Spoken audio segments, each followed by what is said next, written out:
ஹர ஹர நம பார்வதி பதஜே ஹர ஹர மகாதேவ. தென்னாருடைய சிவனே போற்றி, எந்நாட்டவர்க்கும் இறைவா போற்றி. ஏகம்பத்துரையந்தாய் போற்றி, பாகம் பெண்ணுருவானாய் போற்றி. காவாய் கனகத்திரளே போற்றி, கைலை மலையானே போற்றி. சொற்றுணை வேதியன் ஜோதிவானவன் புற்றுணை திருந்தடி பொருந்தக் கைதொழ கற்றுணை பூட்டியோர் கடலினில் பாய்ச்சினும் நற்றுணையாவது நமசிவாயவே. எல்லாமல்ல உமையொருபாகன் திருவருள் கூட்டி வைத்த வண்ணம் நேயர்களுக்கு உங்களுடைய ஜோதிட ஆச்சாரியர் ஜோதிட குரு சிவஸ்ரீ டி சரவணமாணிக்க சிவாச்சாரியர், காஞ்சி காமகோடி பீடம், சங்கரமடம். தொலைபேசி 9860983770. என்னுடைய ஆசீர்வாதங்கள் மற்றும் பணிவான வணக்கங்கள். நாம் இந்த பதிவின் மூலமாக காண இருக்கக்கூடிய விஷயம் என்னென்னு பார்த்தோம்னால், வார ராசி பலன்கள் அப்படிங்கிற தலைப்பில் மங்களகரமான பிளவ வருஷம் 22/11/2021 முதல் 28/11/2021 வரைக்கும் இருக்கக்கூடிய தினங்களில், இந்த வார தினங்களில் நடக்கக்கூடிய நன்மை தீமைகள், சுப பலன்கள், அசுப பலன்கள், சந்திராஷ்டம தினங்கள், வணங்க வேண்டிய தெய்வங்கள், அதிர்ஷ்ட எண்கள், அதிர்ஷ்ட வண்ணங்கள், அதிர்ஷ்ட திசைகள் மற்றும் இந்த வாரத்தில் வரக்கூடிய விசேஷ வைபவங்கள், இதெல்லாம் பற்றி இந்த பதிவின் மூலமாக காண இருக்கின்றோம். அதே மாதிரி இந்த குரு பயிற்சி பூஜையில் கலந்து கொண்டு எல்லாருக்கும் பூஜை ஹோமங்கள்லாம் சிறப்பாக பண்ணி பிரசாதங்கள்லாம் எல்லாருக்கும் அனுப்பிச்சி வச்சுருக்கேன். அவளுக்கெல்லாம் அந்த குரு பகவானுடைய தோஷம் விலகி நீண்ட ஆயுளும் நிறைந்த செல்வம் பெற்று நல்லபடியாக இருக்கணும்னு பிரார்த்தனை பண்ணிட்டு, இந்த வார விசேஷ தினங்கள் அப்படின்னு பார்த்தோம்னால் 22/11/2021 திங்கட்கிழமை, கார்த்திகை முதல் சோமவாரம். கார்த்திகை மாதத்தில் வரக்கூடிய திங்கட்கிழமை சிவபெருமானுக்கு ரொம்ப விசேஷம். சங்காபிஷேகம் பண்ணுவாங்க பெரிய பெரிய சிவாலயங்கள்ல எல்லாம். 108 சங்கு, 1008 சங்கு. ஏன்னு பார்த்தோம்னால் ஒரு வலம்புரி சங்கில் அபிஷேகம் பண்ணோம்னால் 108 திரவியங்களில் அபிஷேகம் பண்ண பலன்னு சாஸ்திரம். 108 திரவியம்னா என்ன? பஞ்சாமிர்தம், தேன், நெய், பால், தயிர், இந்த மாதிரி என்னென்ன உண்டோ எல்லாமே சுவாமிக்கு. வேதமந்திரத்தில் சமகம் அப்படின்னு ஒன்று வரும், அதில் எல்லாமே சுவாமிக்கு அபிஷேகம் பண்ணுறதாக சொல்லும். அந்த மாதிரி உலகத்தில் கல், மண் முதல் கொண்டு எல்லாமே உண்டு. அப்போ ஒரு சங்கில் அபிஷேகம் பண்ணோம்னால் 108 திரவியங்கள் பண்ண பலன். அப்போ அதனால தான் கோயிலில் 108 சங்கு, 1008 சங்கு, இந்த மாதிரிலாம் வச்சு அபிஷேகங்கள், சங்காபிஷேகம் பண்ணுவாங்க. சுவாமிக்கு சக்தி அதிகரிக்கும். ஏன்னா சுவாமிக்கு சக்தி அதிகரித்தா தான் வேண்டுறது நமக்கு கிடைக்கும். சுவாமியை நம்ம பட்னி போட்டு நம்ம 1000 வேண்டும்னாலும் கடைசியில் குறை சொல்லி பிரயோஜனம் இல்லை. அப்போ அதனால் அந்த கார்த்திகை சோமவாரம் அப்படின்னு சொல்லக்கூடியது ரொம்ப சிறப்பு வாய்ந்தது. அன்றைய தினம் சிவபெருமான் வழிபாடு செய்வது மிகவும் உத்தமம். அதனைத் தொடர்ந்து 23/11/2021 செவ்வாய்க்கிழமை சங்கடஹர சதுர்த்தி. விநாயகப் பெருமானுக்கு உகந்த நாள், சங்கடங்களை எல்லாம் போக்கக்கூடிய தினம் அந்த சங்கடஹர சதுர்த்தி. 54 விநாயகர்கள் சங்கடஹர கணபதி இன்னும் உண்டு. அப்பேற்பட்ட அந்த விநாயகப் பெருமானை நினைத்து நம்மளுடைய சங்கடங்களெல்லாம் நிவர்த்தியாக வேண்டும் என்று பிரார்த்தனை செய்து அன்றைய தினம் விரதம் மேற்கொண்டு மாலை வேளையில் விநாயகரை தரிசனம் செய்து பிறகு சந்திர பகவான் வந்தவுடனே சந்திரனை தரிசனம் பண்ணிட்டு ஆகாரங்கள் எடுத்துக்கொள்வது அன்றைய தினம் சிறப்பு. 24/11/2021 புதன்கிழமை வாஸ்து நாள். புதிய கட்டடங்கள் துவங்குவதற்குண்டான தினம். வாஸ்து நாள் அன்றைக்கி அஷ்டமி, நவமி, மரண யோகம் எது இருந்தாலும் பார்க்க வேண்டாம்.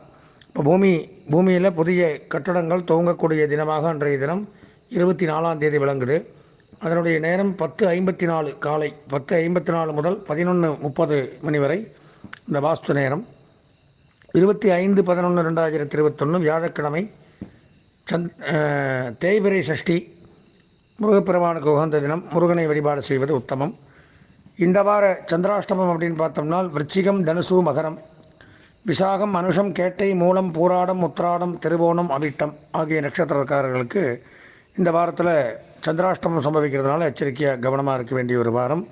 எனவே இறை வழிபாடு மேற்கொண்டு இந்த வாரத்தை இனிமையான வாரமாக மாற்றிக்கொள்ள ஆசீர்வதித்து தொடர்ந்து 12 ராசிகளுக்கு முன்னான பலாபலன்களை காண்போம். இந்த மூலம், பூராடம், உத்திராடம் ஆகிய நட்சத்திரத்தில் பிறந்த தனுசு ராசி நேயர்களுக்கு வார ராசி பலன்கள் அப்படிங்கிற தலைப்பில் 22/11/2021 முதல் 28/11/2021 வரைக்கும் இருக்கக்கூடிய தினங்களில் நடக்கக்கூடிய நன்மை தீமைகளை பற்றி பார்க்க இருக்கின்றோம். இந்த வார பலாபலன்கள் அப்படின்னு பார்த்தோம்னா ராசியிலே சுக்கிரன் சஞ்சரிக்கிறதுனால, சுக்கிரன் கலத்திரக்காரகன், தனகாரகன், இப்படிலாம் இருக்கிறதுனால அதிகப்படியான வருவாய் ஏற்படும், பொருளாதார வளர்ச்சி உண்டாகும், கஷ்ட நஷ்டங்கள் குறையும், குடும்பத்தில் தன வரவு அதிகரிக்கும், இருந்து வந்த நஷ்டங்கள் விலகும், கடன் சுமை குறையும், புதிய ஒரு பொறுப்பு வழங்கப்படும், புதிய பொறுப்பு புதிய ஒரு முயற்சி வெற்றியை தரும். இந்த மாதிரிலாம் கணவன் மனைவிக்குள்ள அந்யோன்யங்கள் ஏற்படும், கருத்து வேறுபாடுகள் எல்லாம் விலகும், வெளியூர் பிரயாணங்கள் மன மகிழ்ச்சியை தரக்கூடிய அமைப்பு இதெல்லாமே ஏற்படும்.